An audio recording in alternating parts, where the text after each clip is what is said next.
Hello, everyone. Welcome to In the Neighborhood with your hosts, Tim Johnson and Stacy Borho. Together, they are finding out what makes the heart of the Heartland beat. They sit down with people in your community that lead organizations, businesses, and government. You'll learn who they are and what they're involved in and why. They are the people in your neighborhood. It's In the Neighborhood with Stacy Borho and Tim Johnson. Hello, everybody. My name's Tim Johnson, and this is Stacy Borho. Good morning. I'm great. How are you? Doing all right. Well, we've got a lot of things coming up. It's almost Christmas. It is. Isn't that crazy? That is crazy. And we have the Open Table event. On if you Monday. haven't checked it out, it's on Facebook, Open Table event, December 17th. So check that out. We're doing 5 hours of broadcasting on Monday, kind of around Christmas theme, Peoria theme. We have a lot of guests. We have 10 different hosts that are going to be hosting the event, and it'll just be something fun. Join us, comment, and come down to the studio if you want to, and check out the space. And We'll be decorating the tree, right? yep, we'll bring a star, and we're also doing collection for Cuddle for Kids. If you remember Cuddles for I Kids, absolutely do. we collect stuffed animals. Smaller stuffed animals are good because they use them in police cars. If there's an accident, a police officer can pull it out and give it to a child while they're taking care of mom and dad and those types of things. So Very cool. yeah, bring a stuffed animal. You can drop that down anytime, but we're doing 10 o'clock to 3 o'clock on December 17th. So join us there. Thanks for WPEO for allowing us to air this on their station, and also Peoria TV, which is channel 17 on i3 broadband. So We're all over the place. we are all over the place. I was showing that to Becca last That's night. what my teachers are always telling me. We're telling me, you're all over the place. Today we have Becca Mathis. You're with Hult. Yes, I am. Hult Center for Healthy Living. What do you do for Hult? I am the Adolescent Health Coordinator for the Hult Center, and I'm also a health education specialist. So, Awesome. all different kinds of things. So Yeah. what does that mean? Yeah, when you say it, you're like, okay, great. So you deal with adolescents. My main job is to work with that particular population, but a lot of people are aware that the Hult Center does youth education, the field trips to the Hult Center and seeing all the cool stuff like TAM or Model That Lights Up. But what a lot of people don't know about is that we do outreach education as well. And most of that outreach education is for the adolescent population. So my position as the Adolescent Health Coordinator is to connect that education they're receiving in the classroom with the resources and services that are available in our community. Most importantly, the services that are available actually within their schools. So some of the schools in Peoria Public Schools have in-school health clinics. That one student put it very well today, actually. So it's kind of like a mini doctor's office inside of the school. And I said, yes, that's a good way to consider it. There's nurse practitioners that work in those clinics. So yeah, my main job is to promote those clinics and make sure that what's being learned in the classroom matches what types of services students can receive here in Peoria. And when you say adolescent, what does that define? What age group is that? Yeah, so Just the for age group that definition not purposes. everybody's entirely enthusiastic teaching health education to, those would be our middle schoolers and our high schoolers. Most of that outreach education that we do is reproductive and sexual health education, and there's a lot of mental health education that we do as well. So anytime that a student is attending Peoria Public Schools, there's a very strong chance that they will have several visits from the Hult Center health education specialists in their classroom talking about one of those topics.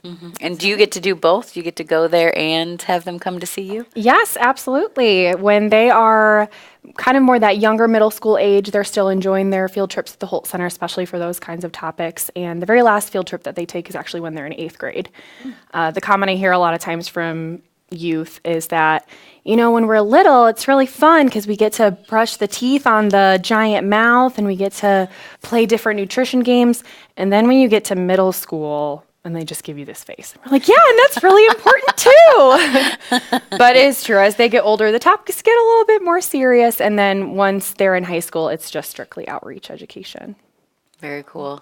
Yeah, both of my boys have been through both of those. And it's kind of an interesting program to go through as a parent. But yeah, it's good. It's a good program. I actually did not get to since I went to parochial schools. So I was actually never at the Hult Center as a child, but obviously now I go through it all the time. Oh yeah, you know a lot about the Hult Center now. So we're in Germantown. Do you reach out besides Peoria? Yeah, most of the education that we provide is primarily going to be within Peoria Public Schools, but we do serve the wider Central Illinois region. We go as far as Galesburg for some classes, especially high school lessons. So really, the kind of approach that we take to it is if somebody calls us and they need something, we are willing to go there. We're also willing to invite you to our space. And if you're looking for a program that is not listed on our website, then we're more than happy to come up with something for you, especially when it is centering around our main needs within our particular community. We base all of our programs off of the community needs assessment that Peoria County does to make sure that what we're providing in terms of education is exactly in line with what's going on in our community. So lots of opportunity. Even volunteer opportunities, Tim. Okay, what volunteer opportunities do we have? many volunteers. I knew that question was coming. You were I'm worried, ready weren't for you? No. No, it really just depends on what a person's interest is. I definitely represent the adolescent health piece of the Hult Center. There are so many different things that we do. We have educators that work with adult populations that have ongoing programming month after month that need volunteers to do things like help serve food or help run games or greeting volunteers for certain events. We have various fundraising events throughout the year that people can participate as volunteers in a number of capacities. If somebody's passionate about a particular type of health or a particular age group, then we can always pair them up with a program or that particular coordinator to see what those specific needs are. And frequently, one of the biggest needs that we have is really somebody who's willing to dedicate sort of an ongoing volunteer opportunity, people that can help us with tasks around the office and learn a little bit more about our programs to kind of help just keep things organized for us. So if somebody is looking for a regular ongoing opportunity, that's probably the biggest need that we have. But there's always projects here and there that no matter what you're passionate about, we do all different kinds of health for all different kinds of age groups. So we'd be more than happy to pair you up with something that interests you. So can kids actually volunteer? We used to extend our volunteer opportunities to individuals that are a little bit younger, but now we say they need to be at least high school age with parent permission, and we typically prefer somebody to be at least 18 years old. Now, the only reason we say that is because a lot of what we do is working with youth. For instance, one of our biggest programs that happens is in the summertime. It's called Healthy Heroes, and we need a really massive team to help us implement that program because students go through different stations. There might be physical fitness activities, education, nutrition, and preparing snacks. And so typically if there's a young person that's helping us with those activities, we prefer them to have a little bit more of a handle on organizing classroom management type of skills. So for, I would say, high school age population, we are definitely open to that, but typically we start looking about the college age and older. Sure. What's your favorite part about your job? Oh, that's a hard question. You can name a top couple. Top couple. Well, the first thing that comes to mind is I really do love, and I was just talking with you about this, the fact that my job is not the same thing every day, and that every single one of us are working directly with the community. It's very rare that we all can find a time to set a meeting with each other because we are constantly out in the community working with individuals, making sure our programs are happening. It's very common that the same person who is creating and coordinating the program is also boots on the ground implementing that same program. And I think that's really unique about our organization is that we all have a very well-rounded view about how truly community health actually works. So I get to be all over the place all the time. Something else that I really love about what we do, though, is that we take a wider public health approach to what we're doing, that no one person is expected to be siloed in a particular realm. We recognize that every element of health and wellness is going to cross over eventually. So for instance, it would be impossible for me to be teaching a lesson about sexual health to an adolescent and not assume that there's going to be some mental health or social emotional components that get brought up in that conversation. So all of us get to work as a team very frequently because of that fact. And not to mention, I have a really awesome team that I work with. Ladies at the Hult Center are all extremely passionate about what they do, so that makes it very easy to do. With somebody that's involved with Hult, we often have Hult people in, and she's always You've been involved with this for quite some time, haven't you? 8 years. 8 Yep. years. Yep. Wow. So how did you get involved?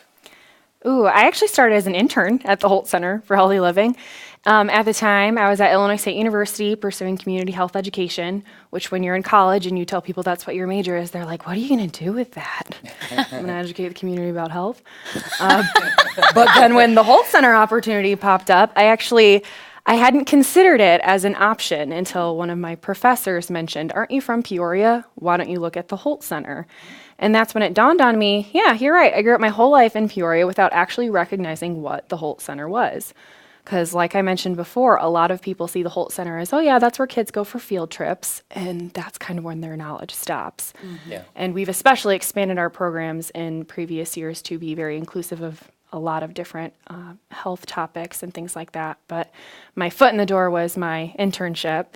And what got me in my particular realm of adolescent health actually started in sexual and reproductive health education. In college, I was a peer educator for other college students, which I never would have imagined that I would be doing.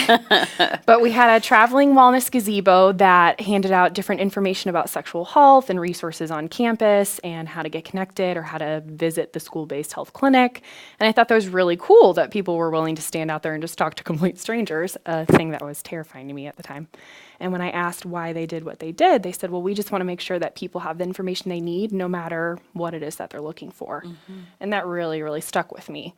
And so then seeing that there was this team of people at the Hult Center that were constantly doing that and really honing in on what the need actually was motivated me to apply for a job there, and it all worked out from there. So my background is sexual health education, but this passion for adolescent health really stems from a place of recognizing that in order to effectively create change in a community, you have to focus on a group of individuals who are asking the most questions and are curious about what's going on and when they are potentially at the highest risk for making unhealthy choices.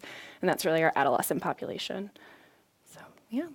You get all kinds of crazy questions when you're there, don't you? I really do. And I have people ask me a lot, or really more of a comment, not a question. I don't know how you do it, or I don't know how you talk about that. And I look at other people's jobs, and I'm like, I don't know how you do that. That looks really complicated to me. It's not like it's not something that you just enter a classroom and you're immediately really good at it. But really it comes down to the more genuine that you are as a person in indicating, I'm really here just to give you information. And it's okay to ask questions, especially when it comes to adolescent health. They're at this point in time really with their development where they want to challenge things that they've been learning and they want to challenge beliefs that they've had or maybe that their families have had. And there's not oftentimes a safe space to have those conversations. And especially talking about your own life and your own decisions, if you have an adult in the room who's actually going to answer those questions, you'd be surprised, or maybe not so surprised, with what all they will ask you. But it is a wonderful opportunity that would not at all be possible with the other community agencies that we work with.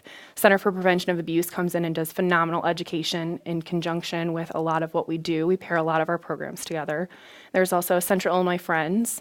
They team up with the Hult Center very often to provide crucial information about how to get tested or what opportunities outside of the school health clinics do you have to access these types of resources, and also including those more inclusive conversations of what does it mean to identify on the queer spectrum, or how can you stay safe in relationships that maybe people don't consider the norm, and things like that. So we have other agencies that are helping to really create this positive and inclusive culture in the schools, not just the Hult Center. Mm-hmm. I love that you guys come together and team up. I think that's just one of the other amazing things about the Hult Center. Yeah, and it's absolutely necessary too, because there's certain things that we have the capacity to do, but there's other organizations that are going to hit in areas of health education or support, especially for adolescents, that we just don't do those services. And so recognizing the strengths of our community, I think, is really important. And then that way, the young people too, they get to see all of these different agencies that are in their community that care about what's going on. And I think that's really cool. Yeah.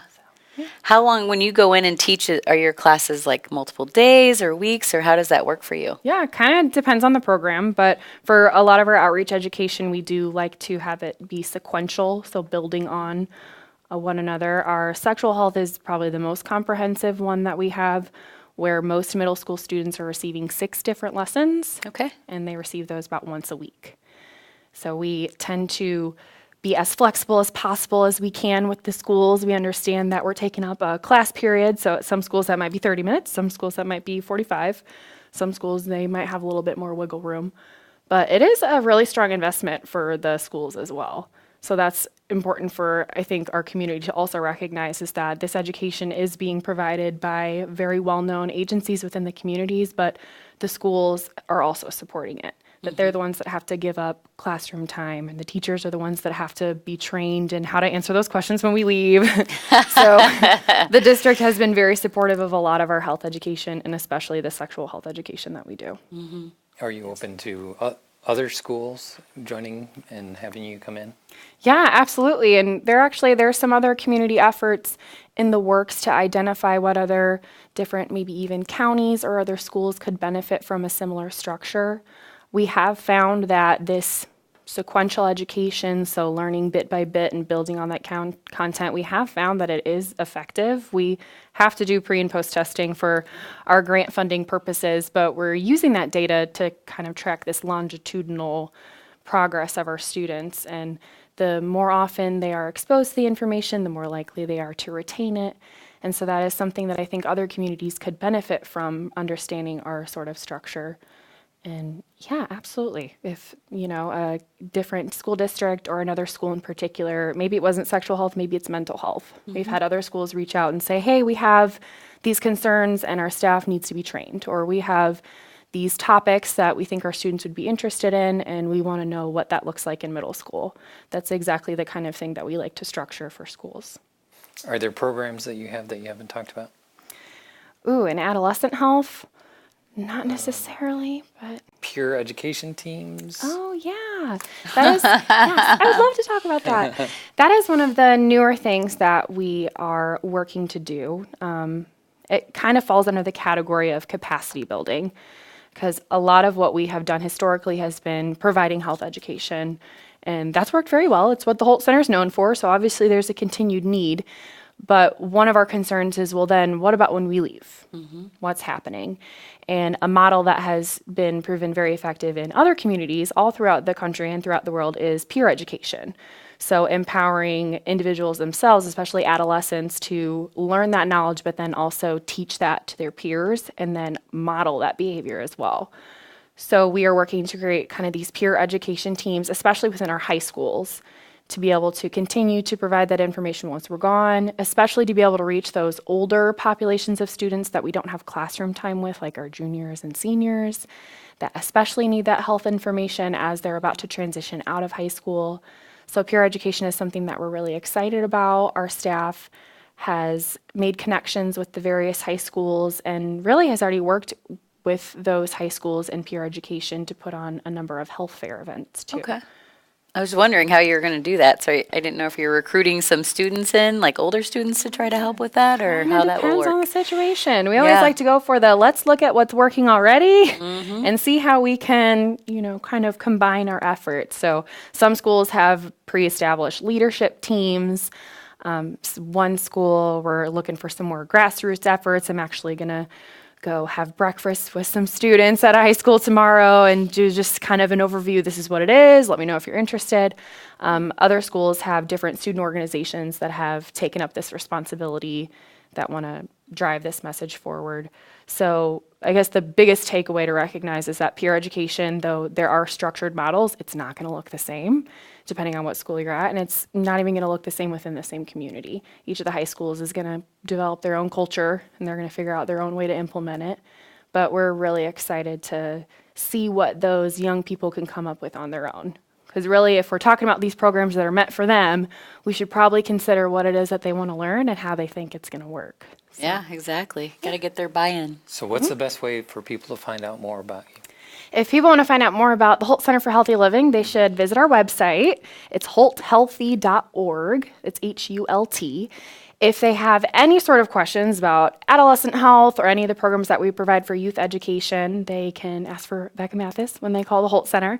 But there are other important things to mention about the Hult Center, that we're not just all youth. We have adult education programs, we have oncology services, we have additional mental health support that we provide. So really, if somebody went to our website and they couldn't find what they were looking for, or they still had more questions, my best suggestion is just give us a call.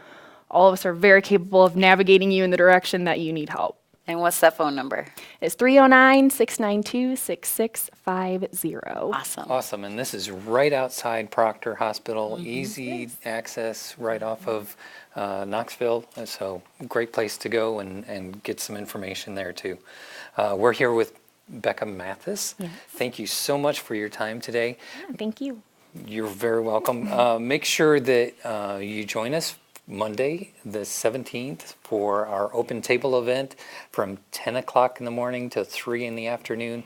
And those will replay on Channel 17 multiple times. So if you miss it once, watch Channel 17 and you'll catch it there too. Make sure you comment.